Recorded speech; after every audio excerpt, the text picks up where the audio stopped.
Zachované historické mestá, pláže pri Azurovom mori či nespútané hory. Dnes sa v relácii Za hranicami pozrieme do Albánska. Rozprávať sa budem so sprievodcom cestovnej kancelárie Satur Jurajom Kordíkom a cestovateľom Michalom Hertlíkom. Dobrý deň, vitajte. Dobrý deň. Dobrý deň. Albánsko nepatrí medzi hlavné turistické destinácie v Európe, napriek tomu, že ponúka množstvo krásnych miest. Prečo to tak podľa vás je? No pretože Albánsko trošku dlhšie trvalo, než sa vlastne pre ten turizmus otvorilo. Aj teraz, keď si vezmete, že povie sa, že do Albánska, tak čo o tom vlastne vieme, o tom Albánsku? To je jedna vec, veľmi málo. Druhá vec, ja som tam bol prvý raz, keď to bolo asi 5 alebo 6 rokov dozadu, keď som ešte dobrovoľničil na Balkáne a aj tie okolité krajiny, ako Čierna hora, povedali také, že pôjdeš, daj si pozor, hej, že mafia, pozor na obličky. Hej, a jedno s druhým. A je to skvelá priateľská krajina. Hej, už dávno oni urobili veľký pokrok naozaj, čo sa týka toho nielen turizmu, ale života ako takého. Od toho 91., keď tam padol komunistický režim.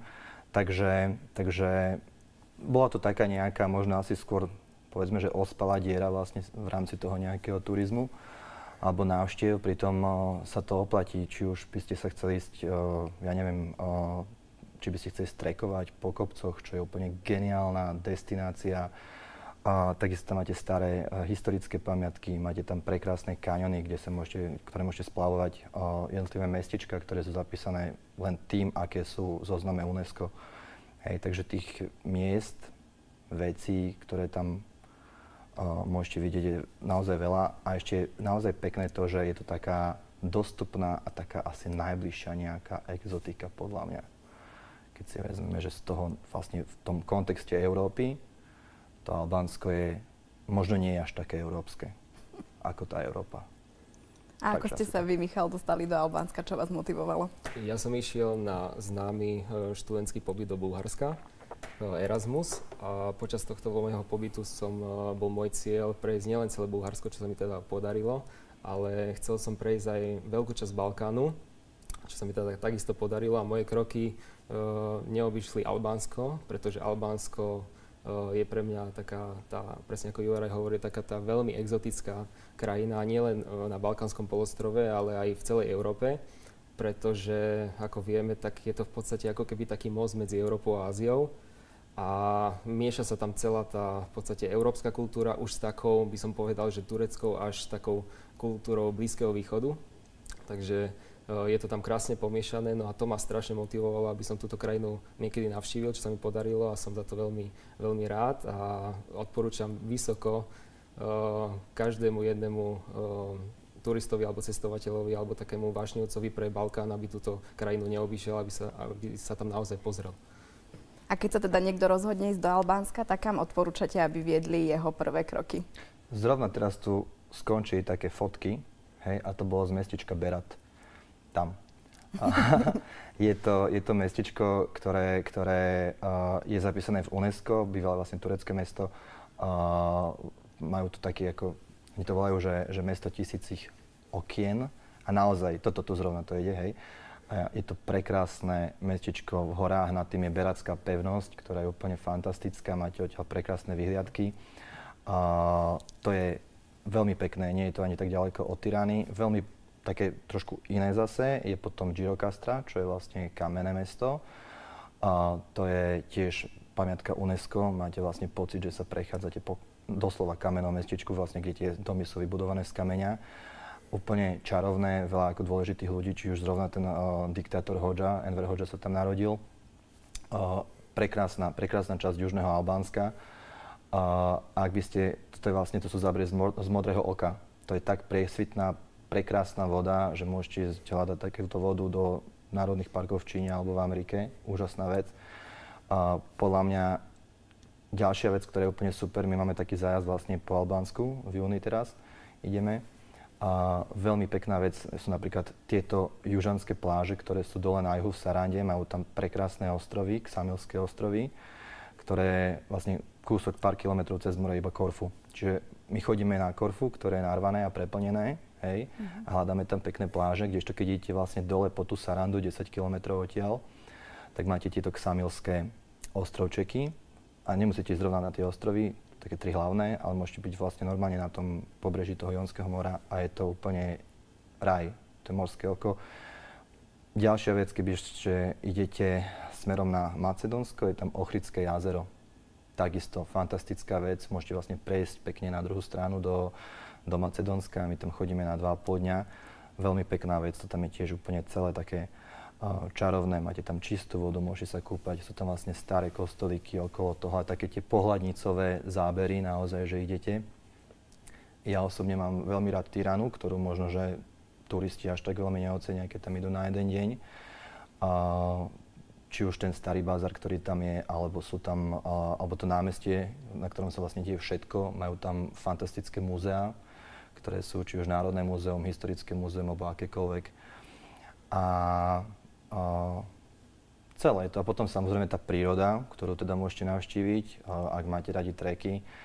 Je to perfektná, majú tam také tie stezky pre cyklistov, alebo teda na tie splavy, kde tie, ani neviem, či v Európe máme také čisté rieky, ako majú Albánci, popravde. A potom takisto môžete ísť niekde hore na sever, do Škadarského jazera, prírodné rezervácie. Je to naozaj, tá krajina ponúka toho veľmi veľa a také tie staré bazary. Nechcete ísť do Turecka, nechcete ísť ja neviem kam, do islamského sveta, môžete ísť tuto a máte tým, som si minulé kúpil koberec tam, ručne robený. Majú tam také veľmi pekné výrobky a naozaj ten čas sa v mnohých tých miestach ako keby na chvíľu zastavil. A tá chvíľa trvá už niekoľko rokov. A kde konkrétne ste vy, Michal, boli v Albánsku? Ja keď som smeroval do Albánska, tak mojou hlavnou destináciou bolo hlavné mesto Tirana, pretože keď sa povie Tirana, tak presne ako Juraj hovoril, tak mnoho Slovákov ani nevie, čo to je a len málo z nich si vôbec zadefinuje, že je to hlavné mesto Albánska. Takže hlavne preto, a keď sa povie napríklad, že Paríž, tak každý si predstaví Eiffelovku, alebo Londýn, Londýnske oko, Praha, Karlov most, ale keď sa povie Tirana, tak naozaj tí ľudia nevedia, čo si od toho majú sľubovať, alebo čo majú očakávať. A to bola hlavne aj taký ten môj hlavný motív, prečo som chcel navštíviť túto albánsku metropolu, ktorá je naozaj unikátna a je to v podstate tiež ako keby taká zmiešanina tej Európy a Ázie, že je tam cítiť tam tú Európu, pretože samozrejme aj Albánci ako v metropole tak budujú nejaké tie spoločnosti alebo väčšie budovy a tak ďalej, ale potom presne ako Juraj hovoril, zajdete za roh alebo za nejakú budovu a máte tam presne to tradičné, čo sa v Albánsku naozaj vidieť dá, či sú to tie trhy, markety tých tradičných ľudí. Teraz sa akorát pozeráme na fotku z Národného historického múzea, ktoré je naozaj neuveriteľné. Ja som tam strávil asi 4, 5 alebo 6 hodín prezeraní všetkých tých exponátov, pretože je tam naozaj opísaná celá tá história Albánska úplne od staroveku až po súčasnosť. Alebo teraz sa pozeráme na sochu Skanderbega, čo je v podstate albánsky národný hrdina a po ňom sa nazýva aj to Skanderbegovo námestie, ktoré pár rokov dozadu dokonca celé prebudovali a teraz to vyzerá strašne veľko a vlastne Albánci tam trávia veľmi veľa času, či už po práci alebo cez víkendy tam sú rodiny s deťmi a trávia tam veľa času vlastne s príbuznými. No a potom moje kroky smerovali do ďalšieho mesta, ktoré je iba necelú hodinu od Tirany. To mesto sa volá po slovensky Drač, alebo po albánsky Dures. Je to vychytená albánska destinácia. V meste Drač sa nachádza najväčší prístav v krajine. Je to najstaršie a zároveň druhé najväčšie mesto Albánska. No a či už pre turistov alebo pre miestnych Albáncov z hlavného mesta, tak to je hneď prvá destinácia, ktorú si vyberajú, keď napríklad idú cez víkend niekde alebo na predĺžený víkend, tak proste Drač je tá finálna destinácia, lebo tam je Jadranské more, tie hlavné aleje v Drači pripomínajú úplne ako keby som bol v americkom Miami, sú tam vysoké palmy, drahé auta, reštaurácie a tak ďalej. Ale samozrejme je tam aj tá štipka tej tradičnosti, ktorú si Albánsko stále nejakým spôsobom zachováva. No a potom moje kroky smerovali, keďže zo stredného Albánska na sever a išiel som do mesta Skadar, po albánsky Škodra alebo Škoder, ktoré sa nachádza hneď pri Skadarskom jazere, ktoré je s Ochridským jazerom, ktoré takisto zasahuje do Albánska. Sú to dve najväčšie jazera vlastne na Balkánskom polostrove, takže Albánsko sa môže pochváliť tým, že má obidve najväčšie jazera na jeho území. A z toho mesta Skadar, ktoré je v podstate také ako keby historické a cíti tam strašne tie dejiny, tak potom môžete ísť do prírody a buď ste pri niekde jazere, alebo idete do hôr, niekde sa prejsť v lese. A aká vládne v Albánsku atmosféra, ako vyzerá život v uliciach? Tak v uliciach to žije. Hej, a to naozaj potom závisí podľa toho, že ako Miško povedal, že či už pôjdete teda do Tirany, kde naozaj kopec ľudí, ako oni majú jednu vec, že večer, keď sa zotmie, tak tí ľudia chodia. A chodia, takedy to ani, neviem, či chodia s nejakým cieľom, alebo iba tak chodia. To isté máte, keď sa pôjdete pozrieť vlastne na také tie letoviská, či už je to ten Durrës, alebo je to potom Vlora, alebo Saranda, ale takisto po mestách. Oni chodia, pochodujú po tých promenádach, ktoré vlastne vybudovali, hej, stále sa tam premávajú, vezmú si nejaký kebab do ruky a potom zase idú a zase idú. Na tom námestí Skanderbegovom, hej, čo je v Tirane, tam sú vždy ľudia. Čím neskôr, tým viac, hej. Takže a tí Albánci sú veľmi priateľskí, čo sa týka vlastne pohostinstva, alebo také tie nejaké pohostinnosti. Ja som tam bol minulé s kamošom a tiež sme tam boli, takže ja som bol aj na vlastnej dovolenke niekoľkokrát, kedy som tam stopoval, keď som býval na Balkáne a Albánsko bola vždycky taká nejaká moja srdcovka, lebo tí ľudia, ktorí vám zastavili, Albánsko je hlavne o ľuďoch podľa mňa, tak napríklad zoberú vás, idú s vami až na hranice s Čiernou horou, 6 hodín vás vezú, nevedia ani slovo po anglicky, len vás stále nútia s nimi piť kávu na každú hodinu a pol, hej, to je akože už chore, už tú kávu nechcete, neviete sa dorozumieť, človek zoberie telefón, zavolá svojej sestre, čo vie po anglicky, simultáne to tam tlmočí, že on je policajt, vezie vás niekam.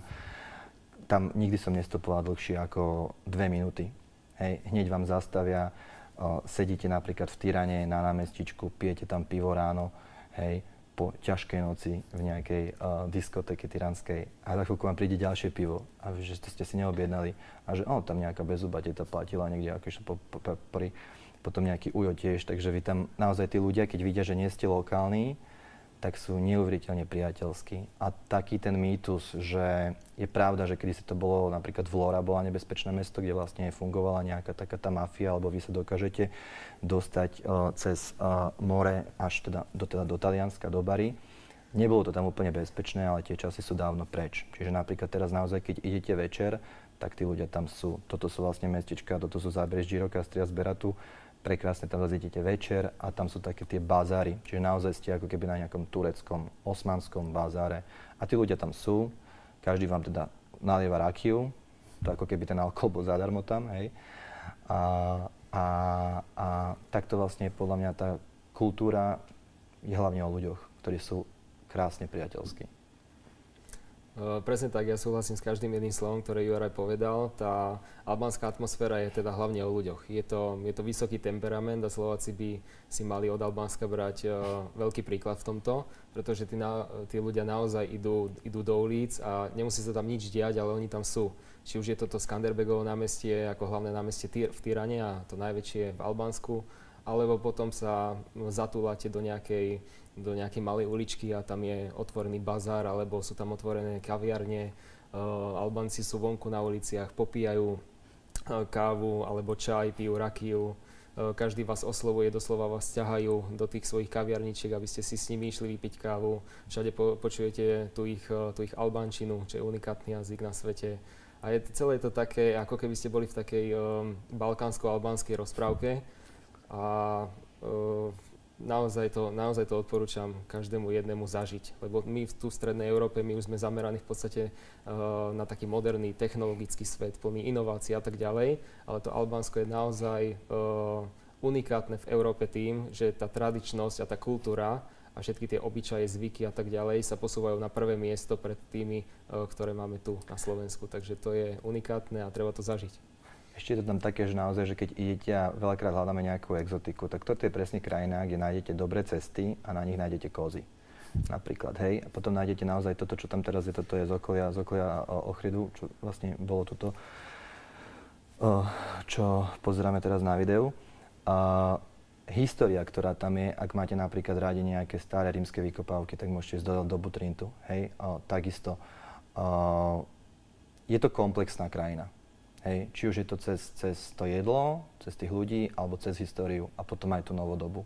A to je veľmi dôležité, lebo potom veľakrát chodíme vlastne a tie miesta, ktoré navštevujeme na zájazdoch, dajme tomu, hej, teraz nechcem to povedať hlúpo, hej, že vykopávka, hej, a niečo, ale sú to podobné veci. Ale toto Albánsko bolo tak dlho uzavreté, je to taká zvláštnosť, že čo tam vlastne ten diktátor Hodža viedol, máte tam kopec takých tých bunkrov, ktoré je tam vyše 700 000 bunkrov na krajinu, ktorá má 3 milióny obyvateľov. A viac ľudí žije v zahraničí ako priamo v tom Albánsku, hej. A teraz vy tam máte všade prítomné tieto bunkre. Či idete na pláž, či idete do hlavného mesta, tam tie bunkre betónové, 2 metre hlboko sú teda zamurované. Tá história nejaká stará, ktorá je vlastne nová, na vás všade dýcha a tí ľudia sú iní, ako keby to tam nebolo. Takže naozaj, že je to komplexné. Aj tá stará história, aj tá novodobá nejaká vec, čo tam je. Takže a to málo kedy nájdete takéto niečo. A je to tam teda naozaj bezpečné? Netreba si tam predsa na niečo dávať pozor? Čo ja viem, ja sa cítim vždycky, keď som býval v Dubravke, tam som sa necítil večer úplne bezpečne. Ale ja myslím, že hej, naozaj sú. A je to znovu o tom zodpovednom turizme. Hej. Ako nemyslím si, že by vám tam niekto niečo spravil teraz. Hlavne v týchto turistických oblastiach. Vy ste, Michal, nemali s ničím problém? Ja som v Albánsku paradoxne nemal problém. Všetci Slováci si myslia, že, lebo to je taká možno taký ten predsudok, čo si ľudia myslia o tej ktorej krajine, a o Albánsku sa na Slovensku myslí, že keď tam príjem, tak ma okradnú, zabijú, alebo ja neviem čo, ale vôbec to tak není. Hej, možno to bolo v minulosti, ale teraz určite v tomto 21. storočí nie. Prídete tam, tí ľudia síce vyzerajú inak, ako sme zvyknutí v iných častiach Európy, pretože už sú na ten ako keby azijský štýl a spôsob, ale naozaj práve, že tým, ako vyzerajú, tak o to viacej sú dobrosrdečnejší a láskavejší, a to vás v podstate vtiahne do tej albánskej kultúry úplne ako by ste ani nechceli, ale vás to proste vtiahne. Ale je to naozaj o tých predsudkoch. Hej. Je tam 70% moslimov. Sú to sunnickí moslimovia. A keď tam idete, to nie je tak, že by tí ľudia chodili nejako, že všetci úplne húfne zahalení. Toto nie je Irán. Ale veľakrát, keď idete popri pláži a je tam zrovna tá žena, ktorá nosí burku, tak potom tak pozeráte na ňu, hej. Takže je to o tých stereotypoch a o tých nejakých predsudkoch veľakrát. Ale akože všade sa vám môže niečo stať. Hoci kde. Jasne, nielen v Albánsku. A mám pocit, že práve že v tých európskych metropolách vám teraz skôr niečo odpáli, ako zrovna hentom dole. A platí teda pre Albánsko tak ako pre zvyšok Balkánu, že tam človek márne hľadá nejakú logiku, ako je to tam s nejakým premiestňovaním a podobne? No tam logika chýba zrovna, alebo nie, tá logika tam je, len nie je naša, hej. Takže napríklad, keď chcete cestovať sami tam, tak určite sa nedávajte na rozpis autobusov, pretože ten autobus ide tak, ako vlastne sa zaplní. Hej, čiže stojíte a máte odchod asi že 40 minút dozadu a už tam teda klimatizácia nie je zapnutá, vy sa tam potíte, čakáte, kým to odíde, ono to nechodí, lebo sú ešte 2 voľné miesta v autobuse. Hej, tak potom sa teda, dajme tomu, že sa pohne ten autobus a nejaký človek, ktorý tam ako keby naberá ľudí, tak tam vykrikuje, že Dures. No a potom niekto tam naskočí možno a potom idete rýchlejšie a už idete priamo. Čiže to prepravovanie je také hociaké, ale myslím, že nie je to zas. Je to exotika, ale nie je to až také, že by ste išli, ja neviem, teraz do Grónska. Hej, takže dá sa tam normálne prepravovať. Každý máme nejakú mentalitu, hej. Dajme tomu, že rádi si dajú kávu, keď je čas na kávu, hlavne muži teda, hej. Tí sú v tých kavianičkách, čo tam vysedávajú, nie ženy. Tuto máme to krásne more z juhu, hej. Takže je to tam také pomalšie. Oni sa zase tí Albánci toľko neponáhľajú, hej. A čo tam odporúčate zažiť na vlastnej koži? Máte pre nás možno nejaké kultúrne podujatie alebo nejaký gastronomický zážitok? Ja by som odporúčil tie kultúrne veci, pretože ja keď idem do nejakej krajiny, tak vždy vyhľadávam najmä tie kultúrne, nejaké tradičné buď festivály alebo nejaké folklórne záležitosti. No a Albánsko, ako som hovoril, tak je tou, ja by som povedal, že najtradičnejšou krajinou, ktorú máme v Európe, pretože naozaj tie tradície a kultúra sú na prvom mieste, no a Albánci pravidelne organizujú nejaké tie svoje kultúrne slávnosti a festivaly, ktoré sú založené na tradičných krojoch alebo nejakých kostýmoch, na tancoch, na ich albánskej hudbe, ktorá je vlastne prepojená aj s tou albánskou gastronómiou. No a tieto festivaly môžete nájsť vlastne počas celého roka. Každý mesiac sa organizuje buď v nejakom meste alebo v nejakom dedinke niečo, takže odporúčam možno tým nadšencom, ktorí sa chystajú do Albánska, pozrieť si niečo vopred, aby keď tam prídu, tak mohli priamo ísť na nejaký takýto festival. Takže čo sa týka tejto kultúry, tak určite festivaly a kroje. Z toho gastra, povedzme? Z toho gastra, no, tak tá kuchyňa je taká ovplyvnená kadečím, hej. Či už to je vlastne tureckou kuchyňou, gréckou kuchyňou, alebo sú to nejaké iné vplyvy, hej. Mnohé tie veci vlastne poznáme, burek, hej, napríklad, ktorý je taká akože celkovo balkánska vec. Čo tam má takú celkom srandu, tak to je vlastne baraňa hlava. To jedlo sa volá káš, je to vlastne taká ako keby polievka, tá hlava, väčšinou tá baraňa alebo ovčia sa varí dovtedy, až vlastne to mäso nejde aj s očami.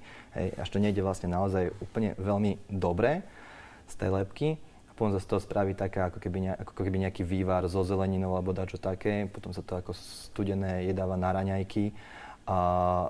Taká zvláštnosť je, že idete všade, alebo teda grillované hlavne jahňacie mäso, pretože mnohí z tých ľudí teda sú moslimovia, ktorí nejedia to bravčové, takže je to veľa o tých koziach, je to veľa o tej baranine. Keď som raz stopoval, tak som dostal od jedného deda do daru, teda ja som tam s ním niečo popil, nejakú rakiu a som ešte mladší, a išiel do mrazničky a podal mi vlastne do takej nepriesvitnej igelitky niečo. Ja som si myslel, že som dostal do vena zmrzlinu, hej, tak som tak potešil a potom som si v aute to otvoril a tam teda mrazená baraňa, oholená hlava zodratá, tak som na to pozeral, že pre Boha, toto je... Ale hej, to si akože chcel pohostiť a poctiť toho hostia v tom svojom krámiku s tou rakiou. Bolo veľmi príjemné. Určite by som odporúčal navštíviť mladým ľuďom diskotéku miestnu v Tirane. Mám pocit, že takto nežije asi ani na Ibize. A potom, ako Mišo povedal, veľmi veľa takých tých náhodných festivalov, lebo Albánci to majú počas celého leta, rôzne, a vy ani neviete, čo to je za festival, to ani niekde nie je, ale vždycky je nejaký koncert, hej. Vždy, keď tam idete v lete, tak tam niečo sa tam deje. Tam nie, ako keby v lete nikdy nebolo ticho. Každý víkend, v každom mestečku niečo majú. Albánska kuchyňa, alebo teda gastronómia má svoje korene, najmä teda v Osmanskej ríše. A to sa potom ešte všetko premiešalo. To znamená, že tie tradície z tej Osmanskej ríše, alebo teda z Turecka, sa premiešali vlastne s tou európskou kuchyňou, plus sa albánska kuchyňa ovplyvnila kuchyňou okolitými štátmi, hlavne teda gréckou kuchyňou, černohorskou kuchyňou, ale najmä aj talianskou kuchyňou, pretože Tirana aj Albánsko bolo chvíľu pod talianskou okupáciou v minulosti. No a toto sa tak krásne všetko premieša a vznikne vám toho tak pestrá a farebná kuchyňa, ktorú si ani neviete predstaviť, a vlastne Balkán je známy aj tým vo svete alebo aj v Európe, že je tam neskutočná gastronómia a vy sa tam naozaj môžete z chuti najesť za pár drobných na ulici. Či už ochutnáte nejaké pouličné jedlo, ako napríklad köfte alebo burek, alebo či už tureckú baklavu, to tam všade v Albánsku je. Ale potom napríklad by som odporúčil jedlo, ktoré je vlastne albánske národné, a sú to takzvané, možno takto nazvem, že sú také albánske brinzové halušky, pretože to robia naozaj v celej krajine. A volá sa to, že tave közi. A je to v podstate také ako keby zmes toho jahňacieho mäsa s bielým jogurtom, čo je na Balkáne tiež veľmi populárny. Dajú sa tam vajcia, niektorí tam pridávajú ešte rýžu alebo iné ingrediencie. To sa všetko šupne do rury. A to je v podstate to také veľmi tradičné. Ale samozrejme napríklad ešte spomeniem, že plnená paprika alebo plnený baklažán, to tam strašne letí. A samozrejme aj na pobreží sú veľmi populárne ryby alebo morské plody, lebo je to pobrežie. Takže tak. Ja vám teda veľmi pekne ďakujem, že ste sa s nami prišli podeliť o všetky tieto vaše skúsenosti a rady. Som rada, že ste prišli. Ďakujem aj my. Ďakujem pekne.